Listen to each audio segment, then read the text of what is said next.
This program sponsor by lord Shiva enterprises, अपने आप में एक पहचान, नियर होटल वेस्ट पानीपत। को स्पॉन्सर बाय थाली.com, प्योर वेजिटेरियन 100% हाइजेनिक, ऐसा स्वाद जो हमेशा रहे यार। फोन घुमाओ, जहां चाहो वहां मंगवाओ। कॉन्टैक्ट 8607809300। फूड डिलीवरी इन ट्रेन, थाली.com, गीता कॉलोनी पानीपत।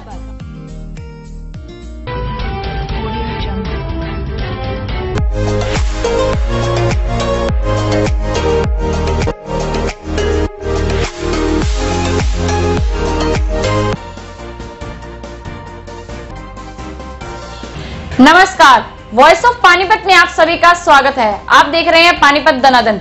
मैं हूं आपके साथ सिमरनजीत। आइए आगे बढ़ने से पहले नजर डालते हैं आज की गतिविधियों पर। पूर्व मेयर भूपेंद्र सिंह वार्ड का कूड़ा कचरा लेकर निगम कार्यालय पहुंचे। शहर में मचा कुत्तों व बंदरों का आतंक, गोवंश भी सुरक्षित नहीं। रोडवेज कर्मचारियों ने अपनी मांगों को लेकर जीएम के खिलाफ की नारेबाजी। युवती ने छेड़छाड़ से तंग आकर एसपी को लगाई कार्यवाही करने की गुहार। उपायुक्त के माध्यम से राष्ट्रपति के नाम ज्ञापन सौंपा और कहा कि दलित एक्ट के साथ कोई छेड़खानी ना की जाए। पूर्व मेयर भूपेंद्र सिंह वार्ड का कूड़ा कचरा लेकर निगम कार्यालय पहुंचे और कमिश्नर की टेबल पर रख दिया। देखिए पूरा मामला। नगर निगम में आज फिर पूर्व मेयर भूपेंद्र सिंह पहुंचे हैं। आज क्या नया कारनामा करने जा रहे हैं, इनसे जानते हैं। सर, नया कारनामा?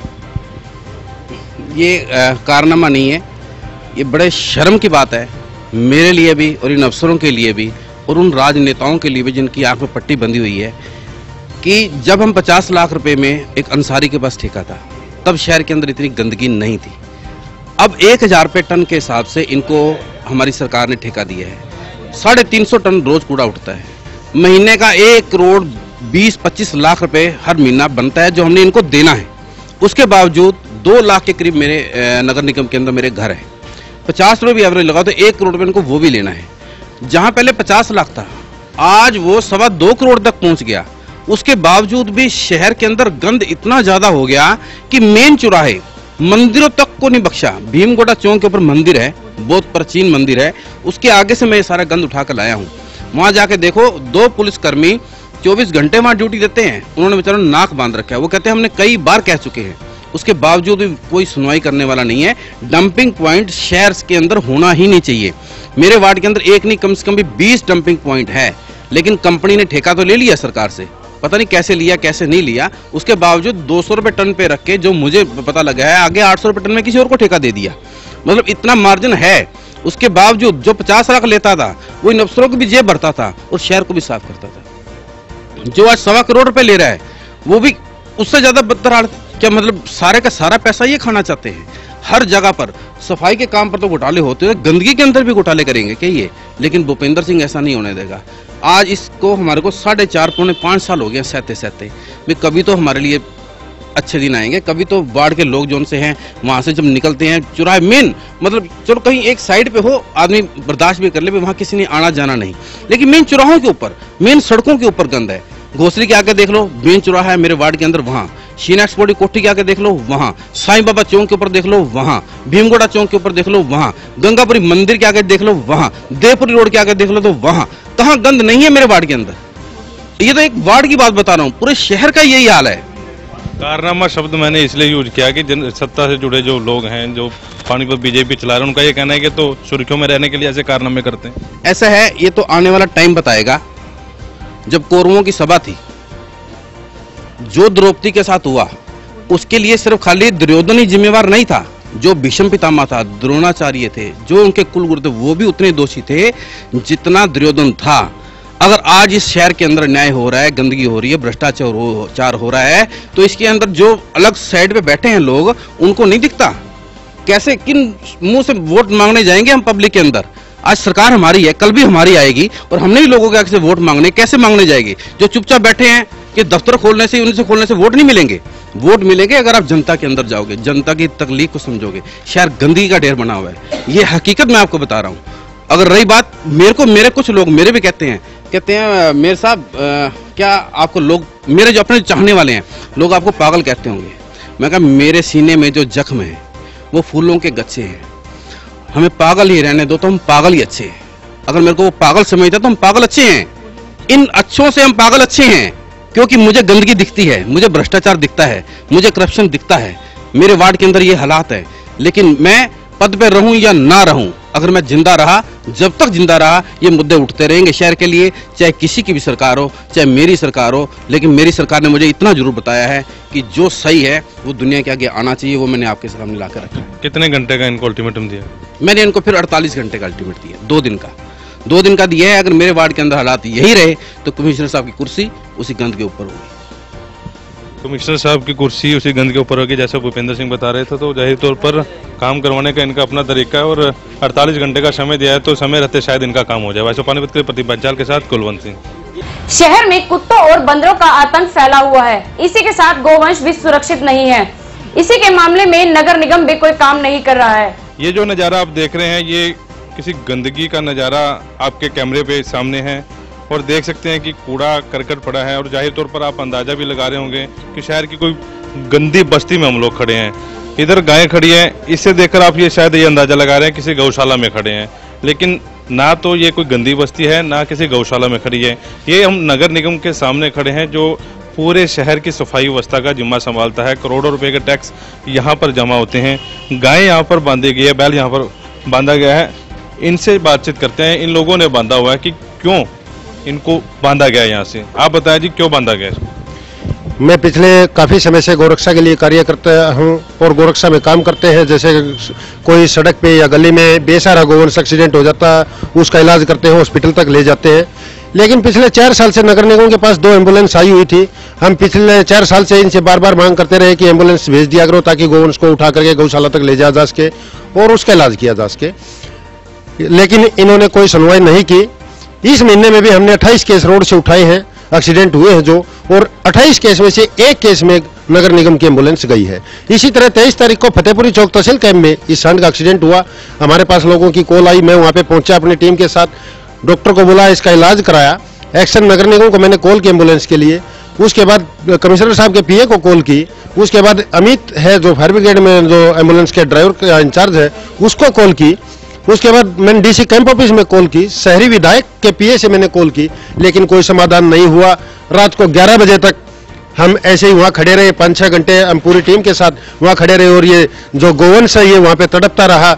जब हम 11 बजे इसको वहां से उठा करके अपने कोई टेम्पो वाले की हमने खुशामद की और उसको उठा करके ले करके जब हम गौशाला में पहुंचे तो गौशाला वालों ने रात को गेट नहीं खोला। उसके बाद मैंने फिर इनको कॉल की, पीए से मेरी बात हुई, जिस गोवंश को कहां पर लेकर जाएं, गौशाला वालों ने भी गेट नहीं खोला। तो उन्होंने कहा हमारे को क्या पता कहां पर लेकर जाओगे, जबकि जिम्मेवारी नगर निगम की है। जो बेसहारा गोवंश है या कोई भी जीव शहर में घूमता है बेसहारा, तो उसको व्यवस्था करना नगर निगम की जिम्मेवारी होती है। और इनकी जिम्मेवारी याद दिलाने के लिए हम इसको यहाँ पर लेकर के आए हैं कि जो शहर में सारा गोवंश घूम रहा है उसकी निश्चित व्यवस्था करे रहने की, और ताकि रोड पे ना तो एक्सीडेंट हो और ना ही गो तस्करी हो, ना आम आदमी को नुकसान हो। जब तक शहर से गोवंश नहीं हटाया जाएगा हम धरना प्रदर्शन जारी रखेंगे और भी गोवंश को ये लोग कई दिनों से यहाँ पर बैठे हुए हैं। करोड़ों रुपए का टैक्स जो है नगर निगम में दिया जाता है। शहर में ना बंदर पकड़ने का ठेका आज तक, ना आवारा कुत्तों को पकड़ने का ठेका। हमने पिछले दिनों भी एक खबर दिखाई थी जिसमें एक कुत्ता था, लोगों को काफ़ी घायल किया था उसने। उसके बाद गौवंश जो है सड़कों पर देखा जाता है। लेकिन अधिकारी क्या कर रहे हैं? अगर जो अधिकारी इस खबर को देख रहे हैं तो उनसे जरूर गुजारिश करना चाहेंगे कि इस ओर भी ध्यान दें, क्योंकि जनता का पैसा है और आप लोग सरकारी अफसर हैं। दफ्तरों से बाहर निकल कर देखिए फील्ड में क्या चीज़ें हैं और निश्चित तौर पर आपको ये जानकारी मिल पाएगी कि लोग कितने दुखी हैं। बताएं जी, कुछ कहना चाहते हैं? जबकि आज कमिश्नर साहब सुबह आए 10:30 बजे, हमारे से मुलाकात हुई, हमने उनके सामने व्यवस्था रखनी चाहिए तो उन्होंने कहा मैंने देख लिया, या तो जल्दी इस बैल को यहाँ से खोल करके ले जाइए वरना सभी को कोई एफआईआर दर्ज कराएगा और सभी को अंदर डाल दूंगा। मैं कमिश्नर साहब से और अधिकारियों से कहना चाहूंगा, हमारे अंदर जाने से अगर जो गाय अंदर जा सकती है तो हम उसके लिए भी तैयार हैं। भले ही हमारे को जेल में डाल दो, लेकिन गाय को अंदर जरूर करा दे, गाय की व्यवस्था करा दे। बिल्कुल, गाय की व्यवस्था जरूर करा दे। बड़े अच्छे तरीके से लोग अपना प्रोटेस्ट कर रहे हैं और जैसा कि बता रहे हैं कि कमिश्नर साहब ने भी इन्हें धमकी दी है कि यहाँ से उठ जाए और नहीं तो उनके खिलाफ एफआईआर दर्ज कर जाएगी। तो अपील ये है वैसे पानीपत की तरफ से और इन तमाम जो ये लोग बैठे हैं उनकी तरफ से अपील है कि इनकी तरफ भी ध्यान दिया जाए। वैसे पानीपत के लिए प्रदीप पंचाल के साथ कुलवंत सिंह। रोडवेज महाप्रबंधक के खिलाफ वर्कर यूनियन ने आज जमकर प्रदर्शन किया। धरने पर बैठे यूनियन ने जीएम पर आरोप लगाते हुए कहा कि स्थानीय बस अड्डे पर काफी समस्याएं हैं। लिखित रूप में शिकायत देने पर भी डिपो के जीएम पर समस्याओं पर गौर करने के लिए समय नहीं। अनिश्चितकालीन धरने पर बैठे कर्मचारियों का कहना है कि जब तक उनकी मांगों का समाधान नहीं होता अनिश्चितकालीन धरना जारी रहेगा।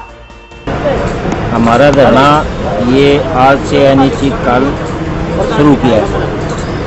हमने महाप्रबंधक से कर्मचारियों की समस्याओं को लेकर फरवरी 2016 को 18 को मांग पत्र दिया था, लेकिन मांग पत्र पर जीएम के साथ कई बार बातचीत करने के बाद भी कर्मचारियों को समस्याओं का समाधान नहीं किया। यूनियन ने मजबूरीवश दोबारा से मांग पत्र पर बातचीत करते हुए और महाप्रबंधक को 19 फरवरी को एक दिन धरने पर जाने का नोटिस दिया था, लेकिन महाप्रबंधक ने उस पर कोई चिंता नहीं करी। इसलिए यूनियन ने दोबारा से 15 दिन का समय देते हुए 6-7 मार्च को दोबारा से फिर धरने का नोटिस दिया और 2 दिन का धरना दिया। महाप्रबंधक ने धरने को देखते हुए यूनियन के साथ बातचीत करी, लेकिन महाप्रबंधक मांग पत्र पर कन्विंस नहीं था और मध्यम से ही बातचीत को तोड़ दिया, और इसलिए यूनियन ने दोबारा से फिर 20 दिन का समय देते हुए आज 26 तारीख से अनिश्चितकालीन का धरना शुरू किया है। हमारा धरना जब तक जारी रहेगा जब तक महाप्रबंधक महोदय डिपो के कर्मचारियों का समस्याओं का समाधान नहीं होता जब तक। पानीपत के हथवाला गांव में रहने वाली एक युवती ने कुछ लोगों के खिलाफ छेड़छाड़ व जान से मारने की धमकी का आरोप लगाया है। युवती का आरोप है कि 24 तारीख की शाम को वो किसी काम से जा रही थी, तभी गली में आ रहे कुछ लोगों ने उसके साथ छेड़छाड़ की। जैसे तैसे वो घर पहुंची और अपने माता पिता को सारी आपबीती बताई। उसका कहना है कि जब आरोपी के पिता से शिकायत की तो आरोपियों ने घर में घुसकर उसके पिता से मारपीट कर जख्मी कर दिया है, जिन्हें इलाज के लिए रोहतक पीजीआई रेफर किया गया। आरोपी पर कार्यवाही करने को लेकर युवती उसके परिजनों ने एसपी को गुहार लगाई है। जी हमारे साथ ये हुआ था जी, मैं भैंस बांधने जा रही थी जी बाहर गली में से अपने घर जी, अंदर कमरे में बांधी थी जी भैंस, और जी 4 लड़के बुग्गी पे बैठे हुए थे जी हमारे पड़ोस के जी, और फिर ये मेरे को उल्टे सीधा बोले जी। फिर मैंने उनको धमका दिया तो उन्होंने मेरा सामना करा जी, गलत चीज़ उन्होंने मेरा हाथ पकड़ा जी और मेरे कपड़े फाड़ दिए जी, मेरे साथ ज़बरदस्ती करी जी। ऊपर से मेरे पिताजी आए जी, इसको मार दिया जी, मार पिटाई करी जी इसके साथ। देखो जी क्या हाल कर रखा है इसका, बहुत बुरा। हमने जी संभाल का उसमें दिया जी, संभाल का थाने में दिया जी, और उसके बाद जी फिर यहाँ आए जी हम पानीपत जी। सुप्रीम कोर्ट के फैसले के बाद अनुसूचित जाति के लोगों में रोष बना हुआ है। देखिए पूरा मामला। सुप्रीम कोर्ट व दलित एक्ट के अनुसार अब तुरंत गिरफ्तारी नहीं होगी, आरोप सिद्ध होने पर ही कार्यवाही होगी। इसी को लेकर सर्वदलित संगठन के बैनर तले नेताओं ने रोष जताया है। पूर्व विधायक राजरानी पूनम की अध्यक्षता में सैकड़ों दलित समुदाय के लोगों ने बीजेपी सरकार पर आरोप लगाते हुए कहा कि आज न्यायपालिका भी सरकार के अधीन है और सरकार दलितों को कुचलने का काम कर रही है। दलित नेताओं का कहना है कि स्वर्ण जाति के लोग ही कुर्सी पर बैठे हैं, वह कैसे उन्हें न्याय देंगे। सरकार ने लिखित में दिया, सरकार ने अत्याचार शुरू किए। सरकार एक सरकार नहीं है, ये बल्कि आरएसएस का दूसरा रूप, ओरिजिनल रूप है। और ये जो हमारे सभी साथी इकट्ठे हुए हैं, ये सारे के सारे अपने तन मन और धन खून पसीने की कमाई लगा के और संघर्ष करके संगठित होके यहाँ तक पहुँचे हैं। और ये जब तक SC/ST एक्ट जो इन्होंने लगाया है, जब तक ये इसको प्रकाश नहीं करेंगे, नहीं हटाएंगे, तब तक हमारे ये साथी चैन से नहीं बैठेंगे, सड़कों पे उतरेंगे, विधानसभा का घेराव करेंगे, लोकसभा का घेराव करेंगे, बख्शा नहीं जाएगा। पर हम यहाँ ये कहते हैं कि जो जांच करने वाले अधिकारी हैं वो कौन है? वो आदमी वही है जो उनके हैं, जो जनरल कैटेगरी के हैं और जनरल कैटेगरी के ही अत्याचार करने वाले हैं रिजर्व कैटेगरी के ऊपर। तो ये लोग अब उनके ऊपर रजामंदी करने के लिए कई तरीके के अब भी दबाव बढ़ाते हैं और फिर इससे ज्यादा बढ़ाएंगे और जुर्म जाति और ज्यादा होनी शुरू हो जाएगी। ऐसा है कि सुप्रीम कोर्ट में जो माननीय जो जज ने फैसला दिया है उसमें दलित पक्ष की कोई सुनवाई नहीं हुई। दलितों की तरफ से ना तो वहाँ पर वकील मौजूद था, ना दलितों को वहां पर समन करके किसी संगठन को बुलाया गया और ना ही भारत सरकार के किसी अधिवक्ता ने उस संविधान की रक्षा के लिए, उस एक्ट की रक्षा के लिए वहां पर कोई दलील दी। इसलिए दलित समाज में इस बात को लेकर रोष है। आज की गतिविधियों में बस इतना ही। जुड़े रहिए वॉइस ऑफ पानीपत के साथ। नमस्कार।